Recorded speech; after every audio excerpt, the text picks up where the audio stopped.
പരിതാപകരമായ അവസ്ഥയെയും ഭരണകൂടത്തിന്റെ രാഷ്ട്രീയ നിലപാടുകളെയും രൂക്ഷമായ ഭാഷയിൽ വിമർശിച്ചുകൊണ്ട് മുൻ യൂത്ത് കോൺഗ്രസ് സംസ്ഥാന അധ്യക്ഷൻ രാഹുൽ മാങ്കൂട്ടത്തിൽ രംഗത്തെത്തിയതോടെ ആരോഗ്യമന്ത്രി വീണ ജോർജിനെതിരായ പ്രതിഷേധവും തുടർന്നുള്ള ആശുപത്രിവാസവും പുതിയൊരു രാഷ്ട്രീയ പോർമുഖമായി മാറിയിരിക്കുകയാണ്. സാധാരണക്കാരായ ജനങ്ങൾ സംസ്ഥാനത്തെ സർക്കാർ ആശുപത്രികളിൽ നേരിടുന്ന ദുരനുഭവങ്ങൾക്കും സംവിധാനങ്ങളുടെ അപര്യാപ്തതയ്ക്കും സാക്ഷാൽ ആരോഗ്യമന്ത്രി തന്നെ ഇരയാകേണ്ടി വന്നു എന്ന തലത്തിലുള്ള രാഹുലിന്റെ പരിഹാസം സമൂഹ മാധ്യമങ്ങളിൽ വൻ ചർച്ചകൾക്കാണ് വഴി തുറന്നിരിക്കുന്നത്.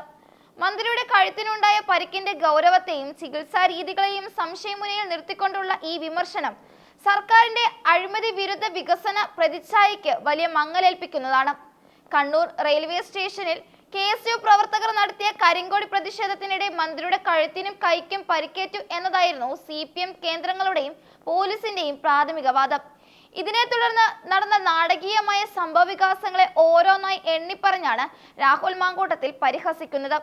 മുദ്രാവാക്യം വിളികൾ, കഴുത്തിൽ തട്ടി ഗുരുതരമായ പരിക്കേറ്റു എന്ന് ആരോപിക്കപ്പെടുന്ന മന്ത്രിയെ ആദ്യം കണ്ണൂർ ജില്ലാ ആശുപത്രിയിലേക്കാണ് പ്രവേശിപ്പിച്ചത്.